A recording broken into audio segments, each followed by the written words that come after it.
And for today's mysterious self-transformation day reading, day card, I pulled the Nine of Wands.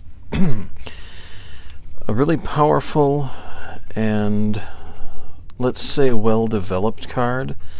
One doesn't enter into the nine phase without going through some things. And that doesn't have to mean unnecessarily difficult things or harrowing trials and ordeals, but it does mean somebody's gone through and put through some work. You can't get to 9 without 8 and other numbers and phases of development. So the Nine of Wands definitely indicates some experience already, and in the context of creation.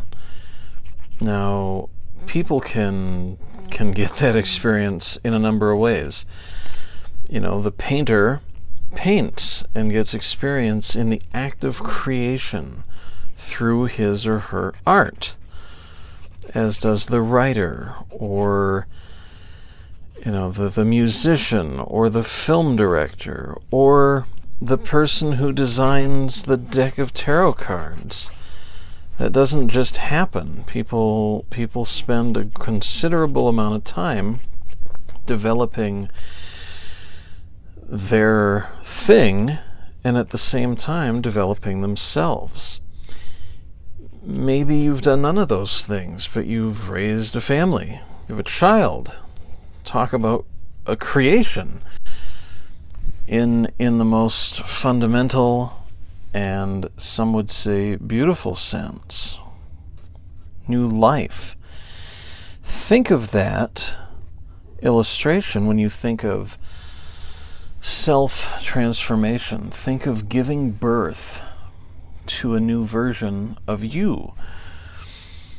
And you've done that a few times. And in the case of the Nine of Wands, that has also occurred a few times. I pay attention to the colors in tarot. You'll notice some purple here. And purple in tarot has a wisdom connotation. We don't acquire wisdom without experience. And so I say all of that to say we've come to this position after some experience, after we've learned some things, perhaps so we don't have to learn them again. We've actually applied what we've learned. Look at how well ordered the wands, or in this case the scepters, appear.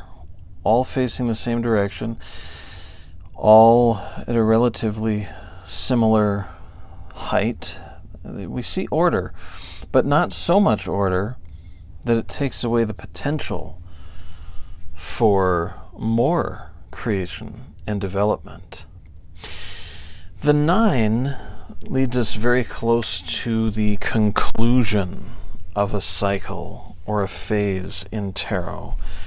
Now, some might say, including myself, when I first saw this card today, why would I want to end the cycle of self-transformation, of self-rejuvenation and rebirth?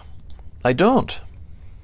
We should do those things all the time. That process should not stop. But should we stick with the same practice in the same way for the rest of our lives? Should it never change? Should our tools for developing ourselves never get upgraded? We upgrade our computers. We upgrade things outside of ourselves on a regular basis. Should we not also upgrade the processes within ourselves? I believe so. How can we do that? Well, first, we should take stock of what we have, of what we already use, and what we've used successfully, what we have not used with a degree of success, we shouldn't necessarily scrap things, but we can definitely revise them, recontextualize them, reframe them. Nothing wrong with that. We should do that. So don't think of this so much as completion of your creative life and existence, and now on to something completely different.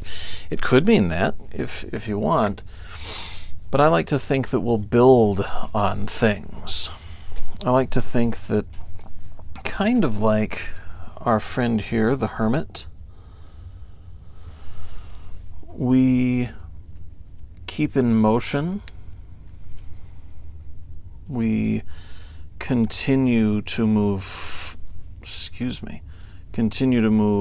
forward in our journey through life, in our journey of self, with that little light within ourselves guiding us. So let me ask you the question again. What needs change? What comes to mind right off the bat? What pops up into your consciousness as the first answer?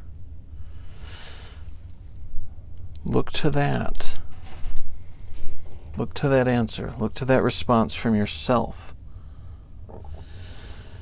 Just like the sun, which goes through cycles, we can illuminate ourselves and should listen to ourselves for those answers.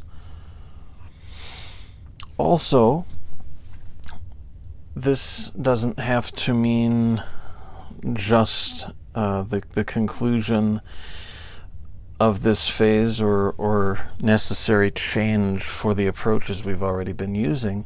It can also mean that we've finally developed enough within ourselves on our path that we can take it into the outside world, take it into the light, as it were, for others to see and use and maybe adapt and change. We shouldn't feel afraid to share the things that we work on and with other people. They may have a completely different perspective that sheds light on different aspects that we'd never considered. So don't hesitate to share things. We need to do that. What works for one may not work for another, but what works for one may well work for another. We wouldn't have wonderful tools like the Black Flame Tarot and myriads of other sources if folks didn't take what they'd experienced creatively on the inside and move it out into the open. So, take inventory today of where you've been, what you've done. You know, when I look at the past 5 years, I barely recognize myself 5 years ago. And all for good reasons. I have changed substantially. And I like it. And I want to keep doing it in the right direction. So from time to time, as I've asked you to do today, I like to ponder for a while where I've been, what I've learned, how far I've come, and what process I used to get there. With that said, I will let you get on to pondering, contemplating, and transforming. As always, subscribe, please, so you can get regular updates when I post them. I post them several times a week regarding tarot and other subjects of interest, all geared toward self-transformation, development, improvement, and awareness. Make sure also to follow my more frequently updated platforms. You'll see where to find those in the description. Share this if you found it interesting, insightful, or just like the pretty pictures. Until next time, leave some comments, keep transforming, and I will talk to you soon.